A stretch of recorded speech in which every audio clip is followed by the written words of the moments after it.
Joseph Delvaux, bonjour. Bonjour monsieur. Merci de consacrer quelques temps à nous expliquer ce que vous faites exactement. C'est avec plaisir. Et vous faites dans la siroperie comme vous êtes là? Oui, on est au fabricant de sirop depuis 1887. Mais pas vous? Non, il y a 4 générations. Moi, je fais ça depuis 35 ans. Depuis 35 ans déjà? Oui, oui. Donc vous êtes tombé dedans puisque bon, toute la famille en faisait? Oui, Ah, pas comme mon père, parce que mon père est tombé carrément dans le sirop. C'est autre chose. Ça doit être moins agréable. Moins agréable. Quoi qu'on en pense. Oui, Ouais, c'est vrai. bien sûr. Alors dites-moi un petit peu. Bon, on fait du sirop de quoi chez vous? De pommes et de poire. Pommes et poires. Principalement de pommes et poires. Au travail des poires de coin, les années où il y en a, et les prunes aussi. Les poires de quoi interviennent dans la fabrication? Mais c'est une fabrication tout à fait à part. Ça. Ah oui, c'est un sirop particulier. C'est un sirop pas particulier, le sirop, je veux dire, courant, traditionnel. qui est pommes et poires. Voilà. Oui. Et dans la sélection, il y a des variétés bien particulières certainement. Mais on essaye de mélanger les variétés pour pouvoir avoir un sirop plus ou moins régulier, donc pour avoir plus ou moins le même goût. Hein. Ouais, évidemment, d'une année à l'autre, ça peut changer. Tout dépend un petit peu, c'est le principe du vin aussi. Hein. Il y a des années que c'est meilleur que d'autres, où les fruits sont plus sucrés que d'autres. L'ensoleillement qui joue aussi certainement. Très important. Ouais. Et ils viennent d'où vos fruits?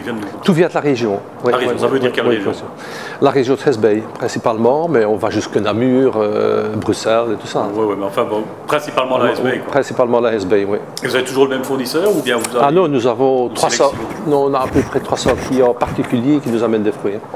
Ce sont des gens des petits particuliers, donc qui amènent leurs fruits de leur potager. Bon, mais il y en a qui ont parfois 1 tonne, 1500 kg. Il faut les offres alors ou quoi? Comment est-ce que ça va? Non, on leur offre du sirop en contrepartie. Ah oui, d'accord. Donc, je suis particulier, je vais avec mes 5 kilos de pommes et on vous remet du sirop. Voilà. Ouais, c'est ça. Parce que...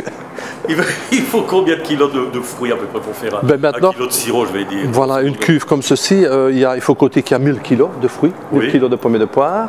À ça, on y ajoute 200 litres d'eau et on fait cuire ça une moyenne de 4 heures. Tout dépend un peu de la dureté des fruits, ça peut varier entre 3 et 4 heures. Comme je le vois ici, il y a 2 cuves, il y a une cuve de pommes et de poires. Vous ne les cuisez pas ensemble alors? On peut les cuire ensemble, mais pour l'instant, nous travaillons pour deux clients, 2 arboriculteurs, et là, on travaille leurs fruits, à eux. Ah oui, d'accord. Donc là, vous les cuisez séparément. Séparément. Et vous mélangez le sirop après, alors, c'est ça? Soit on mélange, tout dépend, parce qu'on peut travailler par cuve, le particulier ou l'arboriculteur qui veut le sirop de ses fruits, on lui donnera le sirop de sa fabrication. Hein. Est-ce qu'on peut imaginer un sirop rien que de pommes ou rien que de poires? Non, c'est toujours mieux de les mélanger. Quoique on fait un sirop de poire, nous avons une particularité que nous sommes les seuls à faire le poiret qui est fabriqué avec toute la chair de la poire. La chair de la poire? La chair de la poire, oui. Alors comment faites-vous alors? Vous récupérez la chair quelque part ou comment ça se passe? Non, nous cuisons les poires et alors nous avons une machine qui enlève les épluchures et le trognon et nous travaillons toute la chair. Ah bon? Oui. C'est une spécialité de la maison. Ah oui, ça oui. Ah oui, là on peut assurer que c'est le seul. Oui. Et à part les pommes et les poires, est-ce qu'on peut encore mettre d'autres fruits? On a dit les coins, mais ce sont des poires. Enfin, ce sont des poires aussi, hein. Oui. Mais les prunes aussi. Nous autres, nous mettons des prunes à l'occasion, les années où il y en a évidemment. Hein. Ah oui, les prunes, ça apporte quoi? Un goût tout à fait différent. Hein. Et le liant n'est pas différent? Pas du tout, pas du tout. Ça reste, oui. Alors on a dit plus ou moins 1 millier de kilos dans chaque cuve, oui. C'est ça? Alors vous chauffez comment? Le moyen de chauffage, ici en cuisson de fruits, c'est le bois et charbon. On allume le bois et puis on continue au charbon.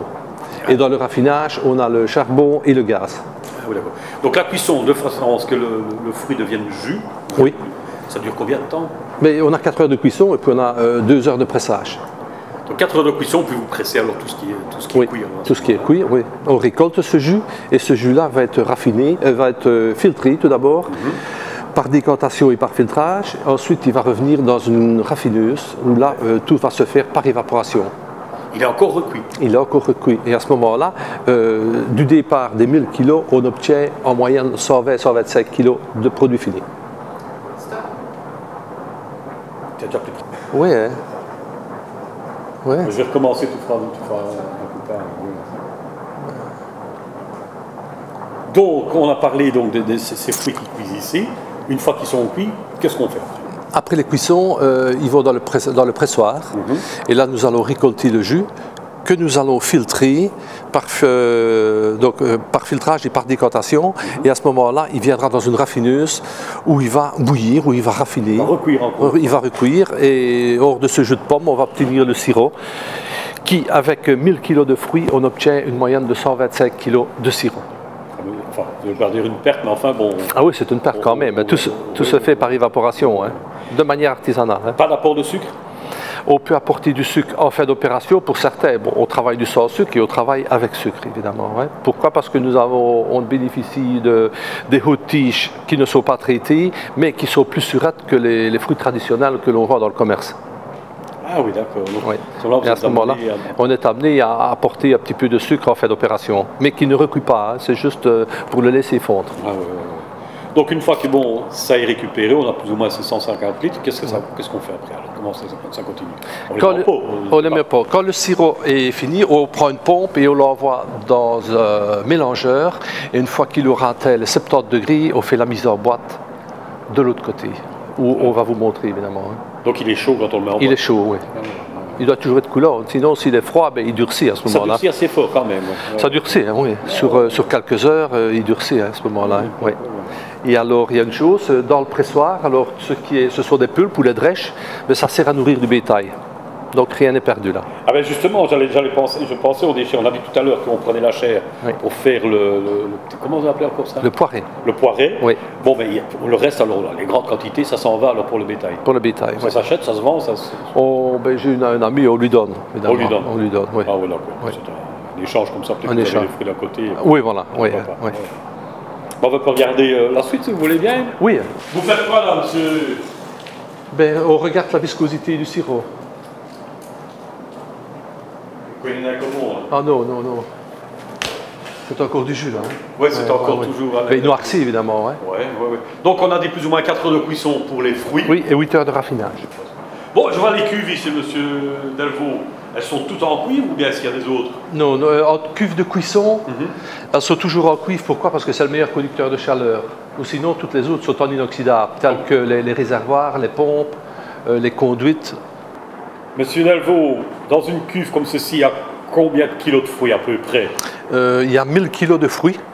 Donc ici, ce sont des pommes, dans l'autre, ce sont des poires. Oui, mais dans les cuissons de pommes, il y a toujours des poires en dessous, soit moitié-moitié, soit il faut minimum un quart de poire pour ne pas brûler. On commence par une couche de poire.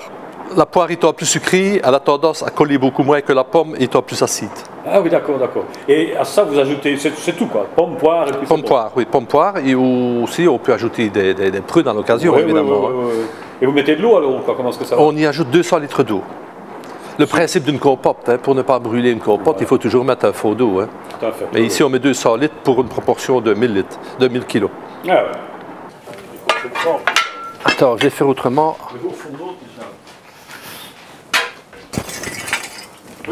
C'est la plus petite, ça. Hein. Ici, il faut compter que le plus grand, il y a 100 grilles en fonte. Là.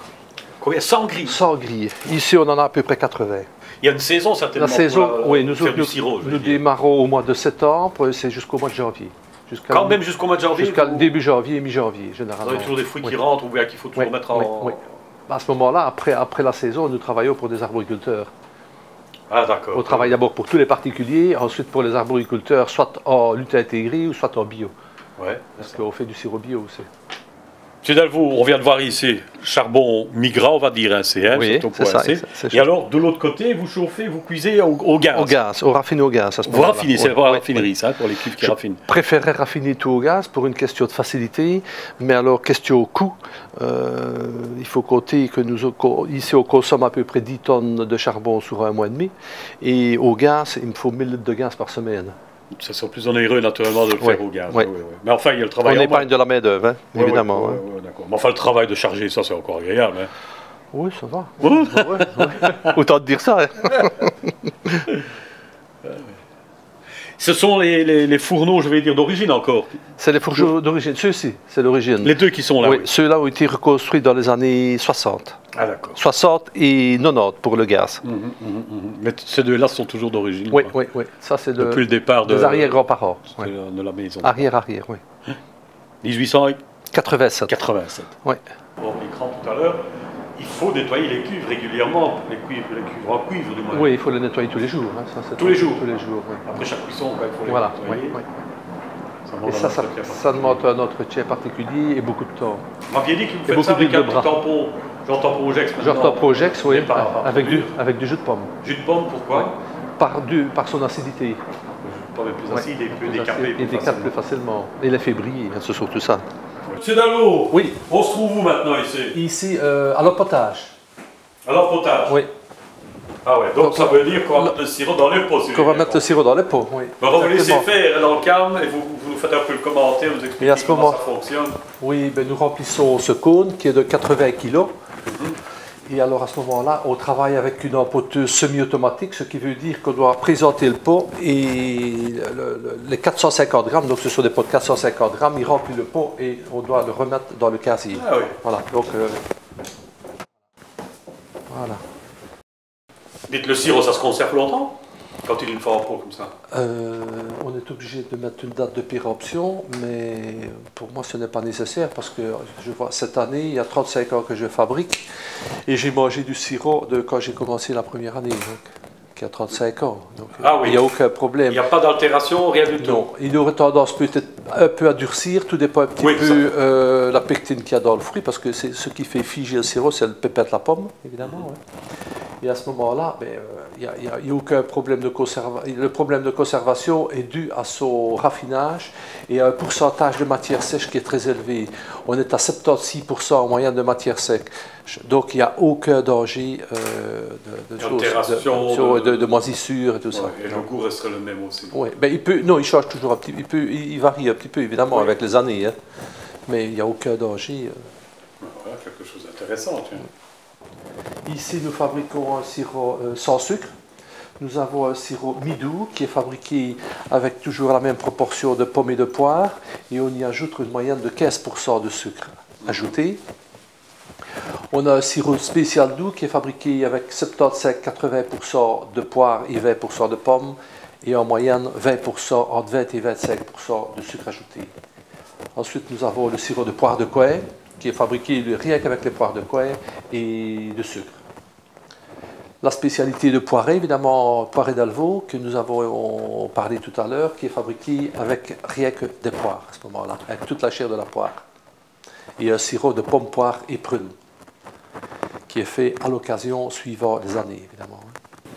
Monsieur Delvaux, ça fait une trentaine d'années, non, que vous travaillez dans le métier? 35 ans, oui. 35 ans. Oui. Depuis que vous avez commencé, le jour où vous avez commencé, jusqu'aujourd'hui, nous sommes en 2012, il y a des choses qui ont certainement changé. À différents niveaux, notamment au niveau de, je veux dire, des normes alimentaires, oui. Qui ont totalement changé, évidemment. Hein. Bon, on ne connaissait pratiquement pas l'inox à ce temps-là. Très peu aussi, nous avions déjà des pompes et des tuyauteries, mais on ne nous avait pas encore imposé. Nous avons des tables en inox, tout ce qui est en poteuse, tout est en inox, évidemment. Maintenant, qui sait que d'ici 20 ans, on va trouver quelque chose sur l'inox, hein. Un petit peu ça. Hein. Il y a des nouvelles normes, et puis par après, on s'aperçoit que ce n'est pas toujours nécessaire, utile. Hein. On est obligé à carreler certains murs, et puis on a dû les enlever par après. Ça. Donc ça, c'est au niveau, ici, je vais nous du traitement en finalité du sirop, oui. Mais dans le sirop lui-même, dans la fabrication du sirop lui-même, est-ce que ça a changé? Est-ce que vous avez changé quelque chose? Non, je n'ai pas changé la fabrication depuis autant d'années. Hein. Vous maintenez la recette de vos arrière-grands-parents? On essaye, oui, on est peut-être un peu des marginaux, mais bon, on essaye de garder la même chose. Et le même produit, évidemment. Hein. Et la façon de travailler est toujours la même aussi? La façon de travailler, c'est pas faire autrement. Aussi, on a pu évoluer mécaniquement, évidemment. Hein. Bon. Pour faciliter un peu la tâche. Surtout pour faciliter la tâche. Hein. On ne produit plus les brouettes, évidemment. Ouais. C'est un petit peu ça. Hein. Et au niveau de la vente, je crois qu'auparavant, c'était plutôt saisonnier dans les sirops. Maintenant, on en mange pratiquement toute l'année et on travaille tout ce qui est préparation de cuisine. Oui, parce que justement, voilà, votre sirop maintenant, vous le faites, mais il va où maintenant? Où vendez vos pots de sirop? Vous les vendez ici, je pense. On les distribue, oui, on a un petit magasin que l'on distribue ici. Et alors, on a plusieurs grossistes qui nous distribuent nos produits, soit en Belgique, en France, en Allemagne, en Italie, et en Hollande. Et on est en magasin spécialisé, on fait une épicerie, en boulangerie, table d'hôte, fromagerie, évidemment. Hein. On est content quand ça tourne comme ça, non? Les gens s'intéressent vraiment à du vrai produit. Oui, hein, parce qu'on aurait cru peut-être il y a quelques années que le sirop serait tombé, mais je ne crois pas. Est-ce qu'on n'en revient pas un petit peu vers le sirop? Non. Je crois que c'est un produit assez stable. Hein. Ouais. Sauf que maintenant, depuis quelques années, on mange avec le fromage qu'auparavant on ne connaissait pas. Donc, avec les plateaux de fromage et tout ça. En restauration, on travaille plus. Hein. Et on cuisine un peu plus. Il y a les rips, que ce sont des nouveaux produits, évidemment. Les rips au sirop, que l'on peut travailler. Il y a les boulets, évidemment, les carbonades flamandes, les sauces lyonnaises, la paix, tout ça. Hein.